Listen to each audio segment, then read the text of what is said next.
On Friday, the FIM Court of Appeals will rule on the legality of Ducati's controversial rear winglet.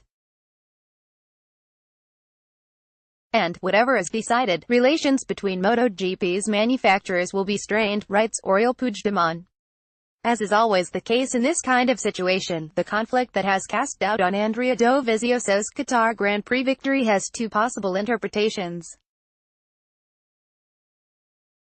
Aprilia, Suzuki, Honda and KTM believe that Ducati's move to get approval for the use of the winglet in question goes against the spirit of the resolution achieved last year at the Grand Prix Commission, which was to reduce the scale of investment being made in aerodynamics.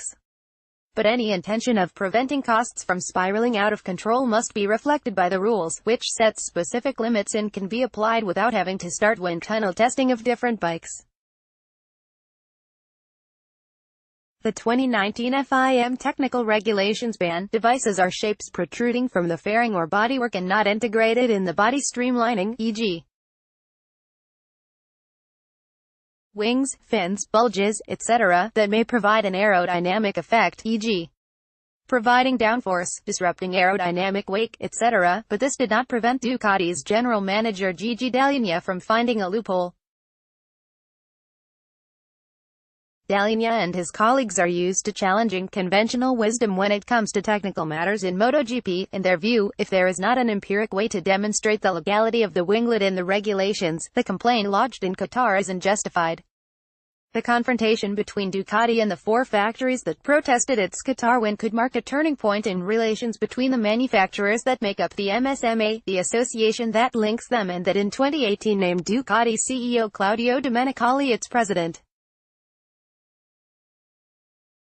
Ducati thinks that the Qatar complaint and the subsequent appeal mean a change of paradigm regarding the resolution of technical issues, which up to now have always been debated behind closed doors within the MSMA. "We are quite puzzled," Dall'Igna said in an interview with MotoGP.com. Before Qatar, all discussions regarding the regulations, and we have had many, had always been solved at the heart of the MSMA through the organization itself and with the technical director. This is the first time some teams decide to lodge a complaint against another one due to a technical question. This makes the difference clear. In comparison to the past, it is a negative difference. On Tuesday, the lien passed for each party involved in the appeal to give relevant information, technical dossiers, media articles, and other material to defend their position. The hearing itself will take place on Friday at the FIM's headquarters in Mayence, on the outskirts of Geneva, Switzerland. It is scheduled to begin at 11 a.m. local time and will probably end up taking up most of the day. It will not come as a surprise to learn that Ducati will send Dall'Igna himself to defend the legality of the winglet, and the Italian will be arguing his case in front of 3 FIM-affiliated lawyers.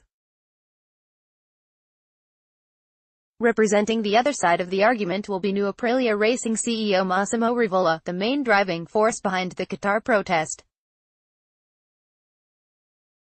Also present is Honda team boss Alberto Puig, his Suzuki counterpart Davide Brivio, and two members of the KTM fold in team manager Mike Leitner and Winfried Kirschhage, who is one of the Austrian Mark senior bosses.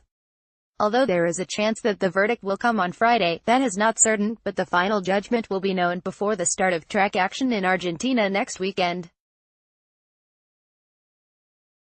The most logical outcome would be that Dovizioso would keep his victory, otherwise it would leave MotoGP technical director Danny Aldridge, the one that gave Ducati the green light to run its winglet in Qatar, completely exposed.